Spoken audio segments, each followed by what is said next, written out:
Hello everyone, welcome to our channel discovery and YCL. जैसे पता है डिस्कवरी एंड वाईसीएल इस चैनल पर जैसे कि मैथ से रिगार्डिंग जो भी अपना जो लेटेस्ट अपना जो टॉपिक चल रहा है इसके अंदर जैसे मैंने प्रीवियस क्लास के अंदर रोटेशनल थ्योरम इसमें कॉम्प्लेक्स नंबर के अंदर मैंने डिस्कस किया था। और वही बात है कि आगे के वीडियोस के लिए आप इस चैनल को सब्सक्राइब करिए और साथ ही साथ प्रेस दी बेल आइकन और अपने फ्रेंड्स के साथ भी इस चैनल को शेयर करिए ताकि उनको भी इस चैनल का बेनिफिट मिल सके, है ना।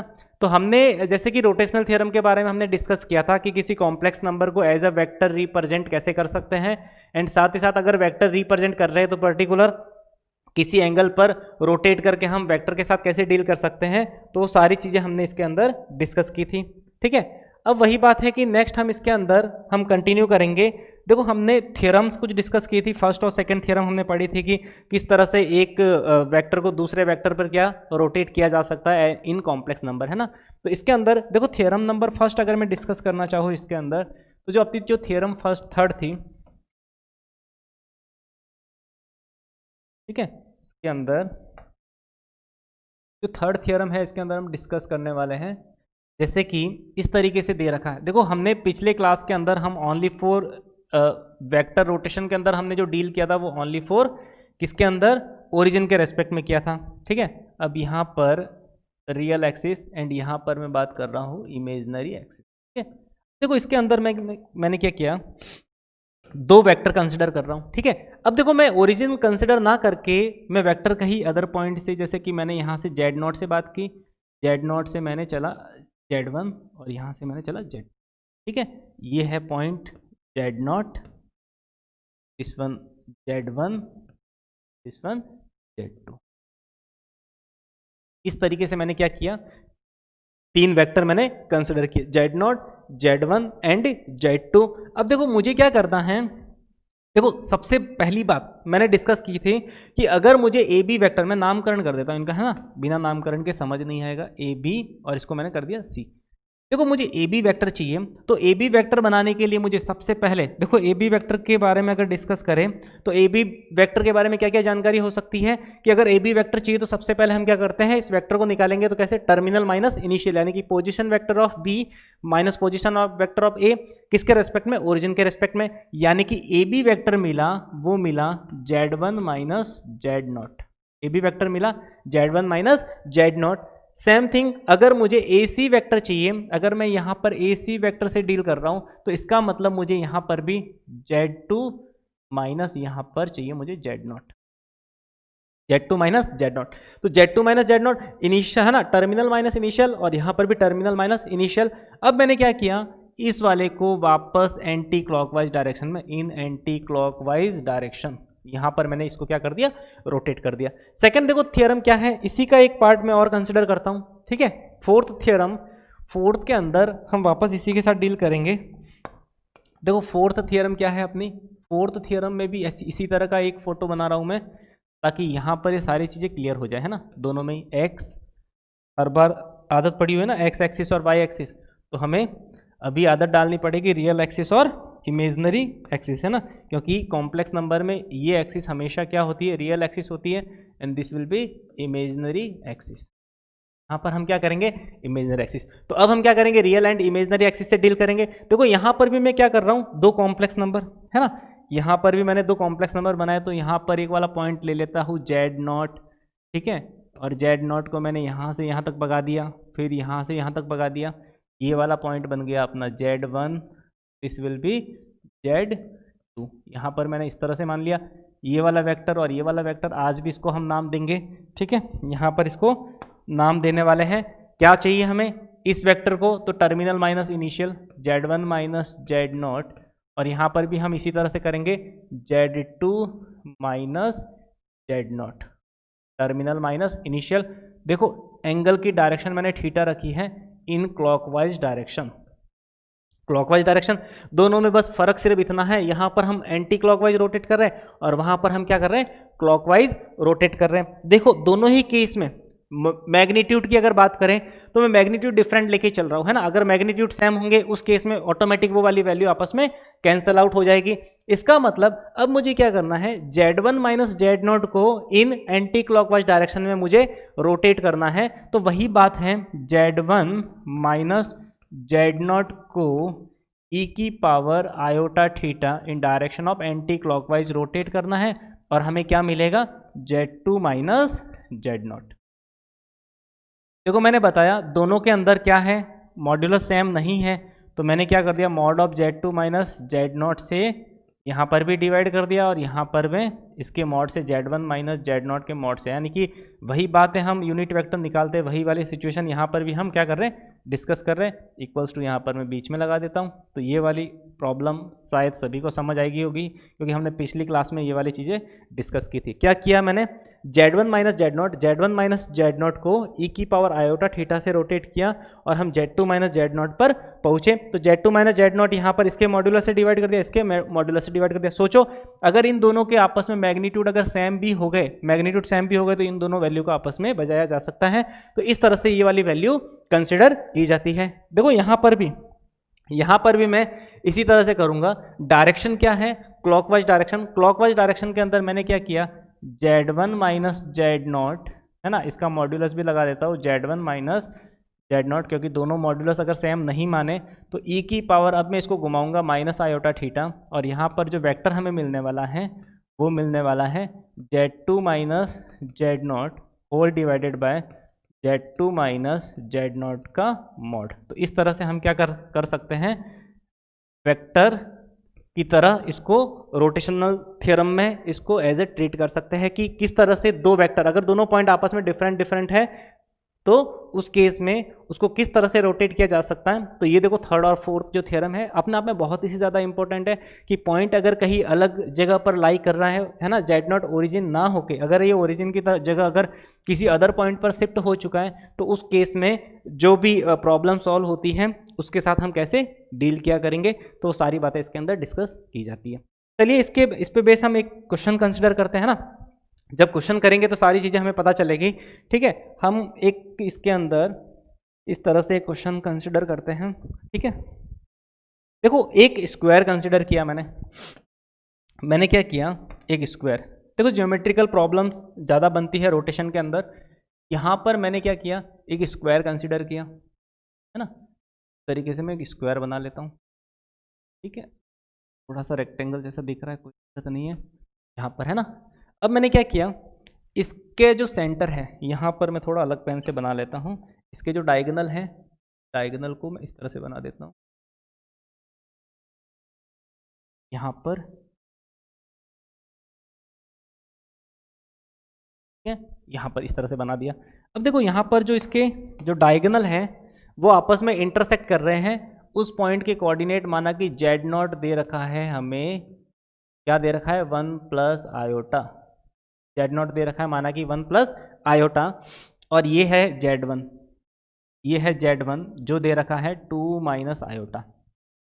कितना दे रखा है, 2 माइनस आयोटा।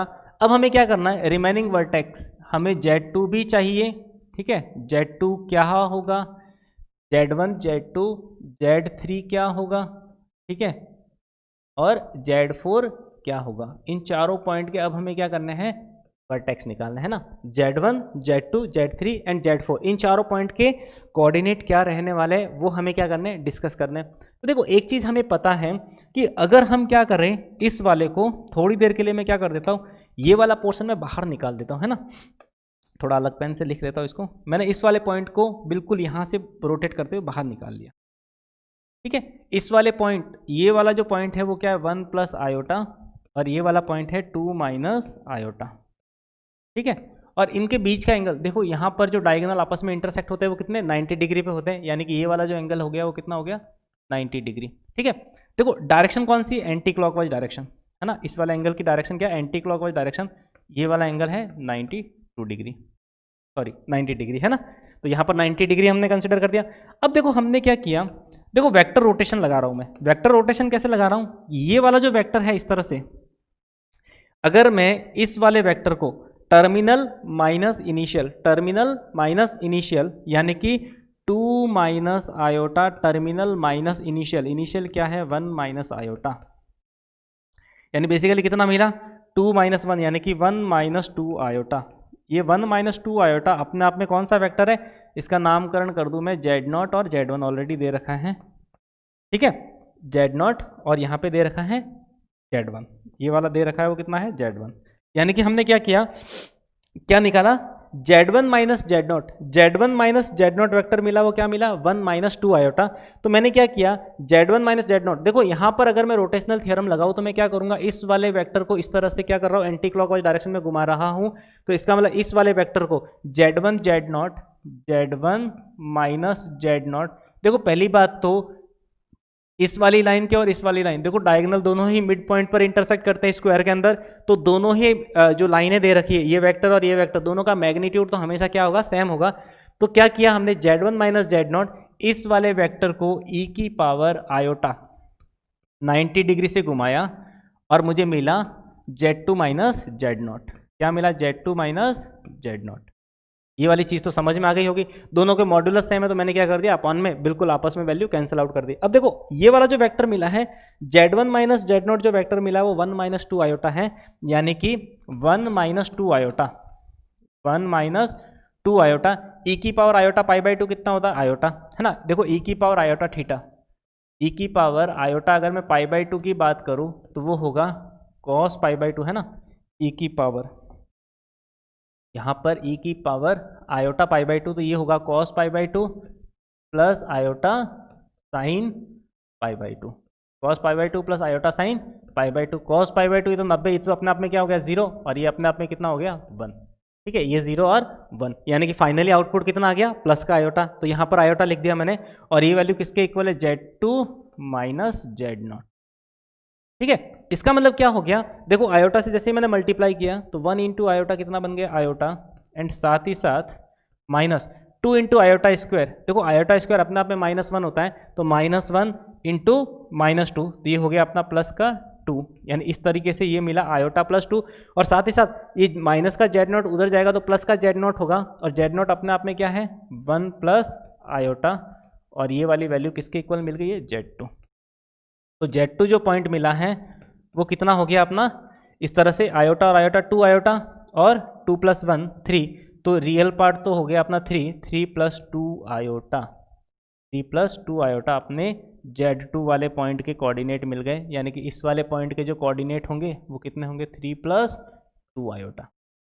बस काफ़ी है, ये निकालना काफ़ी है, बाकी वाले पॉइंट तो बिल्कुल इजीली निकल सकते हैं। बाकी वाले पॉइंट कैसे निकलेंगे, देखो मिड पॉइंट होता है, यानी कि अगर Z4 अपॉन Z2 है ना, Z4 अगर मुझे ये देखो ये वाला पॉइंट चाहिए तो मैं क्या करूंगा मिड पॉइंट, यानी Z2 और Z4 का मिड पॉइंट क्या है Z0, यानी कि Z0 कैसे मिलेगा, Z0 इज इक्वल्स टू किस तरह से मिलेगा Z2 plus Z4 divide by 2, तो इसका मतलब हमें Z4 चाहिए तो क्रॉस मल्टीप्लाई किया 2Z0, फिर माइनस कर दिया मैंने इसमें से Z2, और ये वाली वैल्यू जो मिलेगी किसके इक्वल मिलेगी Z4, इससे Z4 के वर्टेक्स भी मिल जाएगा बिल्कुल। देखो 2 टाइम्स ऑफ Z0 भी दे रखा है, इसको 2 से मल्टीप्लाई करना और इसमें से Z2 वाला जो कोऑर्डिनेट है वो सब्ट्रैक्ट करना है, तो Z4 भी मिल जाएगा। तो देखो बेसिकली हम यहाँ पे कर ही लेते हैं, तो 2 इंटू Z0, तो ये हो गया यहाँ पे 2 प्लस 2 आयोटा, और माइनस Z2 कितना दे रखा है 3 माइनस 2 आयोटा, तो 3 माइनस ऑफ 2 आयोटा, तो ये 2 आयोटा से 2 आयोटा गया तो यहाँ पर कितना मिला -1, है ना। तो ये वाली वैल्यू कितनी होगी -1, 0 आ गया। इसी तरह से देखो ये वाला भी मिड पॉइंट है, इन दोनों पॉइंट का ये पता है और ये भी पता है, तो वो वाला पॉइंट भी हम निकाल सकते हैं। तो ऐसी प्रॉब्लम हम इसके अंदर डील कर सकते हैं कि इस तरह से स्क्वायर हुआ, रेक्टेंगल हुआ, इसके अंदर कोई वर्टेक्स दे रखा है, तो अदर वर्टेक्स निकालने के लिए ये वाली जो सारी सिचुएशन है वो हम क्या कर सकते हैं इसके अंदर डील कर सकते हैं, ठीक है। नेक्स्ट हम इसके अंदर देखो ज्योमेट्री के अंदर 1-2 क्वेश्चन हम इसके अंदर और कंसिडर करते हैं, ठीक है। जैसे कि हमें इस तरह से एक Z1 और Z3, देखो एक आइसोसेलेस राइट एंगल ट्रायंगल दे रखा है ना। नेक्स्ट जो क्वेश्चन है एक आइसोसेलेस राइट एंगल ट्रायंगल है ना। एक चीज समझना, isosceles right angle triangle, isosceles का मतलब ये वाला अगर रियल एक्सिस है और यहाँ पर हमने क्या कर दिया इसको, तो हमने इमेजिनरी एक्सिस कंसिडर कर दिया, ठीक है। ये वाली जो एक्सिस हो गई कौन सी हो गई, इमेजिनरी एक्सिस, तो रियल एक्सिस, और ये क्या हो गई इमेजिनरी एक्सिस। अब देखो रियल एक्सिस और इमेजिनरी एक्सिस के अंदर हमें एक चीज दे रखी है कि आइसोसेलेस राइट एंगल ट्रायंगल है जिसके जो वर्टेक्स है वो क्या है, देखो Z2 वाला पोर्शन तो अपना 90 डिग्री वाला है, और यहाँ पर Z1 और Z2 यानी कि इस तरह से एक ट्रायंगल बन रखा है ना। यहाँ पर हम एक ट्रायंगल बना देते हैं इस तरह,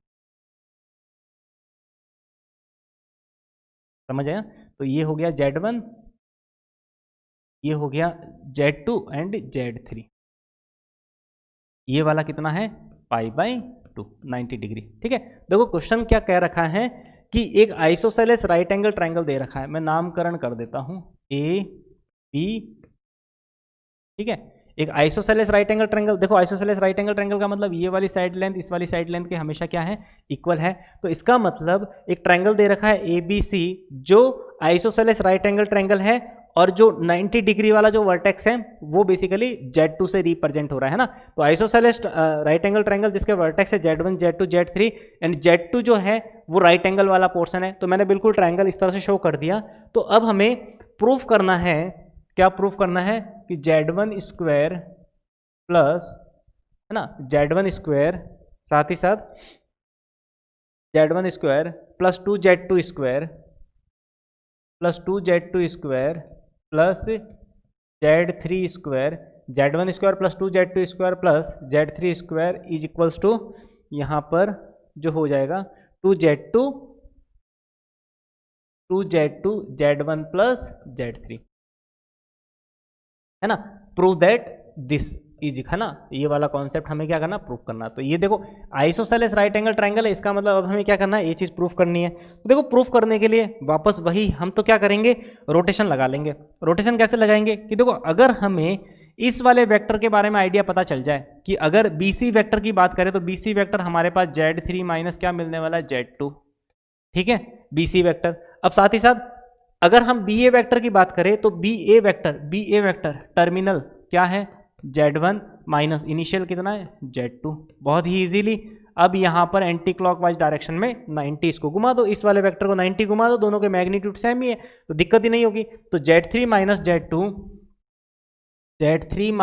Z2, देखो Z3 माइनस Z2 को e की पावर आयोटा π/2, और हमेशा पता है कि अगर किसी भी कॉम्प्लेक्स नंबर को आयोटा से मल्टीप्लाई कर दिया जाए तो उसका मैग्नीट्यूड 90 बढ़ जाता है। तो ये वाली चीज़ हमने क्या कर दिया, आयोटा। और वैसे e की पावर आयोटा π/2 भी कितना होता है, आयोटा ही होता है। और यहाँ पर जो वेक्टर मिला Z1 माइनस Z2, तो यहाँ पर जो वेक्टर हमें मिला है वो मिला है Z1 माइनस Z2 तरीके से। ठीक है, अब देखो हमें जो चीज़ प्रूफ करनी है उसके अंदर आयोटा तो कहीं है ही नहीं है, आयोटा का तो कोई नाम है ही नहीं है। तो हम क्या कर देते हैं, आयोटा को घेर के दोनों साइड में स्क्वायर कर देते हैं। तो मैंने क्या कर दिया, आयोटा को घेर दिया। तो यहाँ पर Z1 minus Z2 whole divided by Z3 minus Z2, इस तरह से Z1 minus Z2, Z3 minus Z2, और यहाँ पर आयोटा ये लिखा हुआ था तो मैंने दोनों साइड में क्या कर दिया, स्क्वायर कर दिया।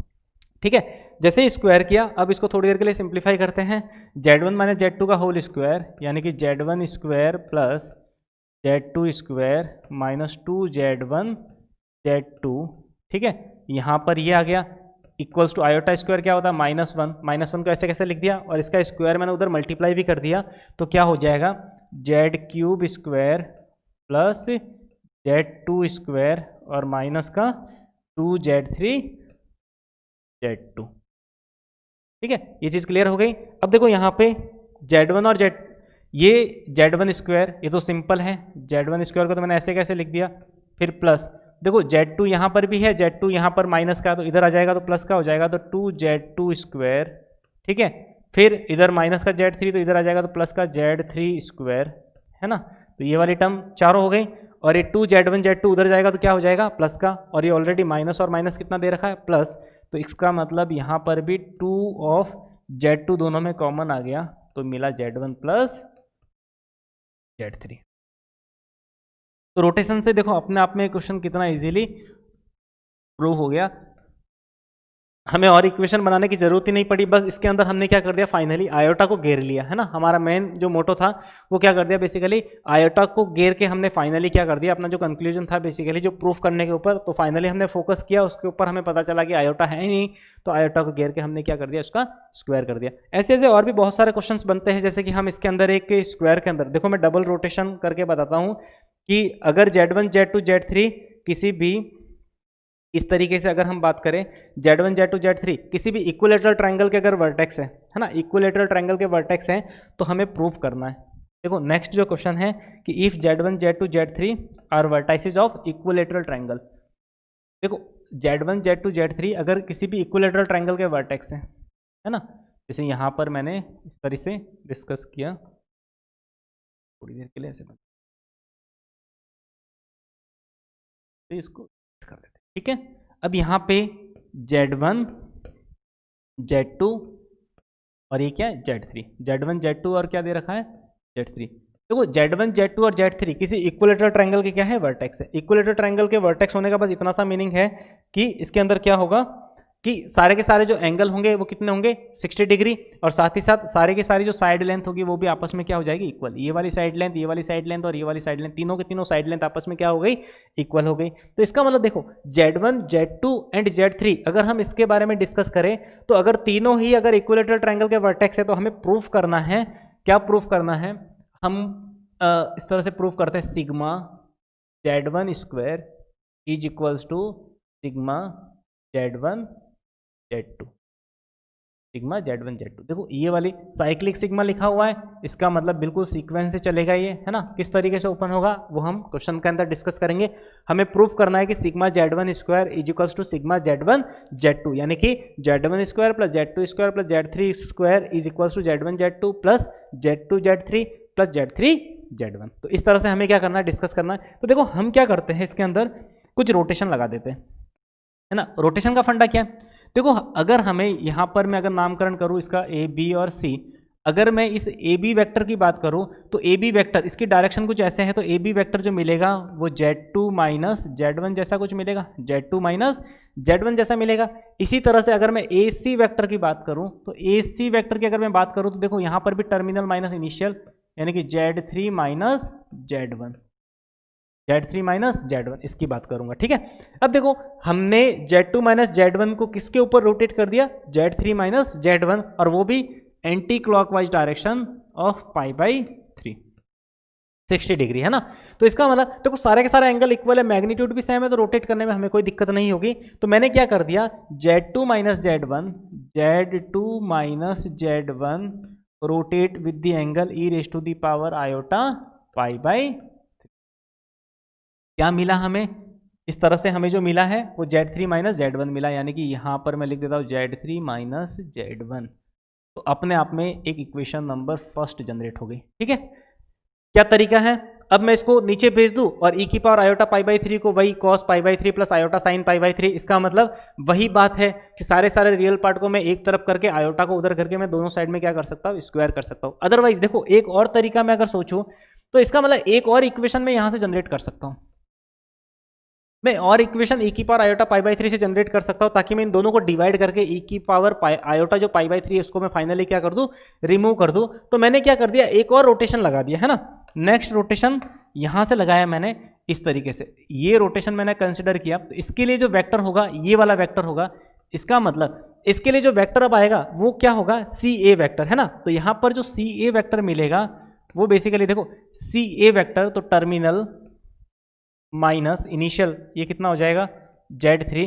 और इसी की मैं अगर इस वाले वेक्टर की मैं बात करूं, यहां पर जिस वेक्टर पर मुझे क्या करना रोटेट करना है, तो इसके लिए भी जो हो जाएगा टर्मिनल Z2 माइनस कितना हो जाएगा Z3। इस पर मुझे फाइनली क्या करना है इस रोटेट को, है ना, इसको रोटेट करके फाइनली इसके ऊपर मुझे इसको मूव करवाना है। तो ये वाला एंगल आज भी कितना है पाई बाई 3।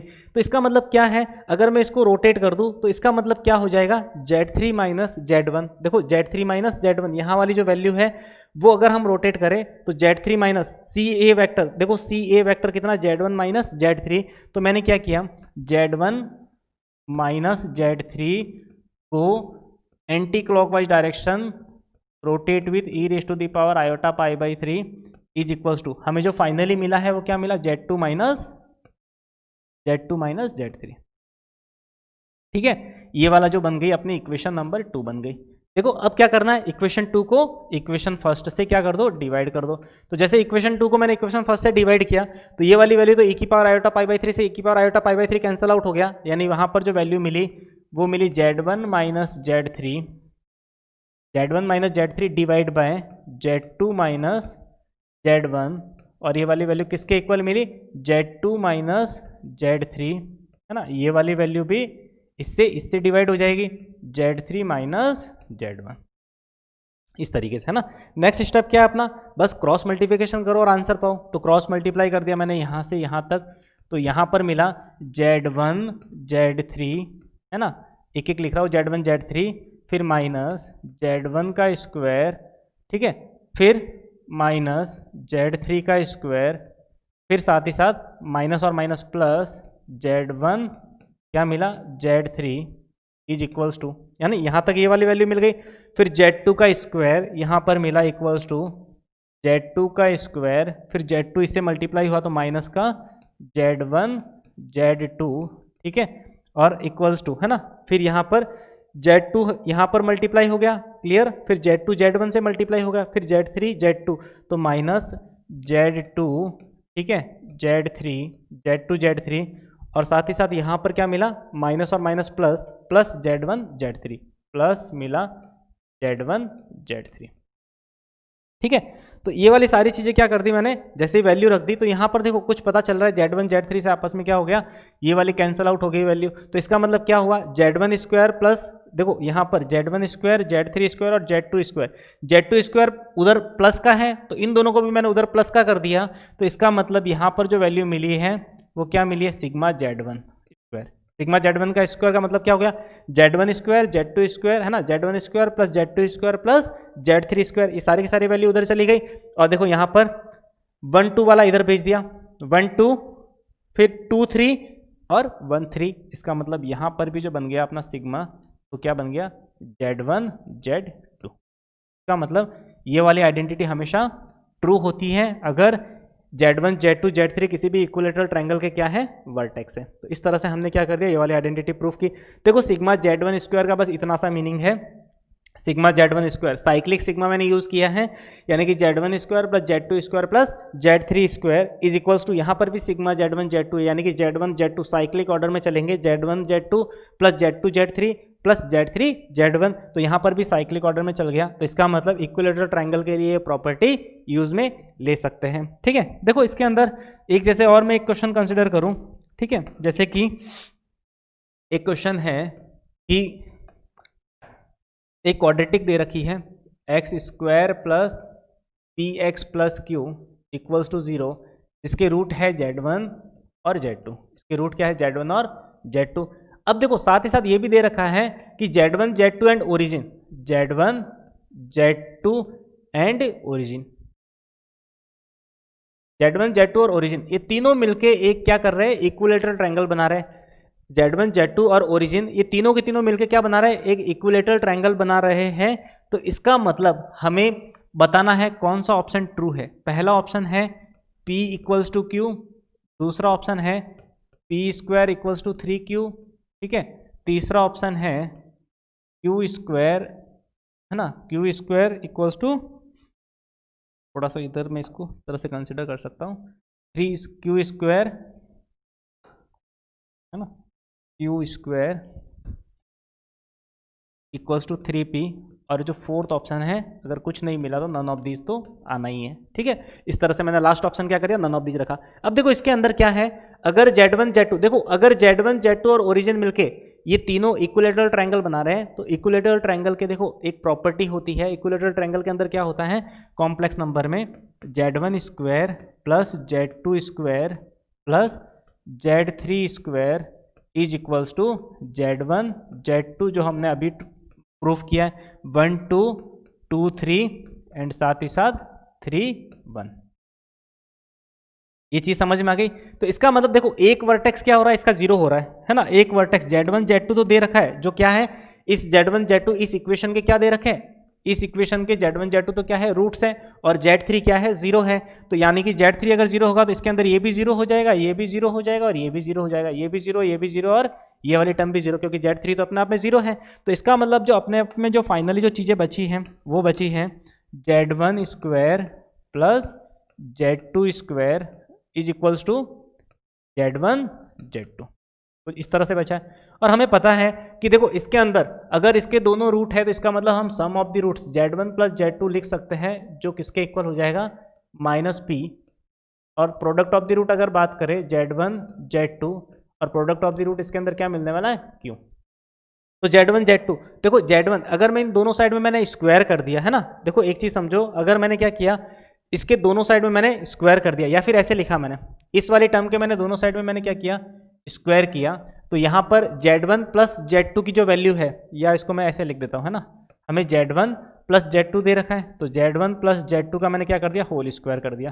तो Z1 प्लस Z2 है ना, Z1 प्लस Z2 का मैंने क्या किया, होल स्क्वायर, तो Z1 square plus Z2 square, इससे मिलेगा प्लस 2Z1 Z2, तो मैंने क्या कर दिया, माइनस का 2Z1 Z2 माइनस कर दिया, और यहाँ पे Z1 और Z2 अपने आप में ये वाली वैल्यू लिखी हुई है। ये माइनस का 2Z1 Z2 इधर जाएगा, तो यहाँ पर जो वैल्यू निकल के आएगी वो निकल के आएगी Z1 प्लस Z2 का whole square is equals to 3Z1 Z2। ठीक है, ये चीज समझ में आ गई। अब देखो इक्वेशन से पता है कि Z1 प्लस Z2 की वैल्यू माइनस P है, तो यहां से मिला P square is equals to 3, P square equals to 3Q, यानी कि P square equals to 3Q वाला आंसर अपने लिए सही है। जेई के अंदर इस तरह की प्रॉब्लम बना करती है कि इस तरह के क्वेश्चन के साथ हम किस तरह से डील किया करेंगे। ठीक है, तो ये जो सारी प्रॉपर्टी देखो, हमने ये जो दोनों चीजें प्रूफ किया है कि एक आइसोसेलेस राइट एंगल ट्रायंगल के अगर Z1 Z2 Z3 वर्टेक्स है, जहां पर Z2 क्या है, राइट एंगल बना रहा है, तो क्या प्रॉपर्टी होती है, अगर Z1 Z2 Z3 तीनों एक इक्विलैटरल ट्रायंगल के वर्टेक्स हैं, तो कॉम्प्लेक्स नंबर में क्या प्रॉपर्टी रहती है। तो वो सारी चीजें हमने डिस्कस की है। बहुत सारी प्रॉब्लम्स इस पे बेस होती है जिसको हम इजीली सॉल्व कर सकते हैं। तो वही बात है, आप इस चैनल के साथ बने रहने के लिए आप इस चैनल को सब्सक्राइब करिए, और साथ ही साथ अपने फ्रेंड्स के साथ भी इसको शेयर करिए, ताकि उनको भी बेनिफिट मिले, और ताकि हमारा भी हौसला बढ़ता रहे, ताकि नेक्स्ट वीडियोस बनाने के लिए हमारे साथ भी वो एनर्जी वापस नई वीडियोस के साथ लगा के कि बच्चों को ये चीज़ पसंद आई है। ठीक है, तो आप बिल्कुल शेयर करिए अपने फ्रेंड्स के साथ, और वीडियोस को लाइक ज़रूर करिएगा। ठीक है, थैंक यू सो मच।